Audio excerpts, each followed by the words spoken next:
ঘুম ভেঙে বাথরুমে যেতেই বাথরুমে চোখে পড়ল ৭ ফুট লম্বা একটি জলজ্যান্ত কুমির। ঘটনাটি ধরা পড়েছে ভিডিওতেও।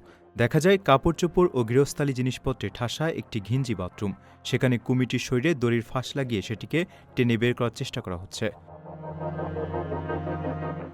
ঘটনাটি ঘটেছে ভারতের গুজরাটের আনন্দ জেলায়। বাড়ির মালিক জানান, গভীর রাতে বাড়ির বাইরে একনাগাড়ে কুকুরের ডাক শুনে তার ঘুম ভেঙে যায়। কী ঘটেছে তা দেখতে ঘর থেকে বের হন। পরে বাথরুমের দরজা খুলতেই বিশাল আকার ওই কুমিরের মুখোমুখি হন তিনি। এমন পরিস্থিতিতে আতঙ্কগ্রস্ত হয়ে পড়ে পরিবারটি। পরিস্থিতি বেগতিক দেখে অবিলম্বে বন বিভাগে খবর দেওয়া হয়। এরপর বন কর্মকর্তা এবং স্থানীয় একটি বন্যপ্রাণী উদ্ধার ফাউন্ডেশনের স্বেচ্ছাসেবকদের যৌথ দল দ্রুত ঘটনাস্থলে পৌঁছায়। প্রায় ১ ঘণ্টার অভিযানের পর কুমিরটিকে নিরাপদে বন্দী করতে সক্ষম হন। পরে সেটিকে কাছের একটি পুকুরে অবমুক্ত করা হয়। বন কর্মকর্তাদের মতে, বর্ষাকালে এই ধরনের ঘটনা প্রায়ই ঘটে। ভারী বৃষ্টিতে পানির স্তর বেড়ে যাওয়ার ফলে কুমিরগুলো এদের স্বাভাবিক আবাসস্থল ছেড়ে চলে আসে। খাবারের সন্ধানে অথবা শরীরের তাপমাত্রা নিয়ন্ত্রণের উদ্দেশ্যে প্রায়ই কাছাকাছি আবাসিক এলাকায় ঢুকে পড়ে তারা।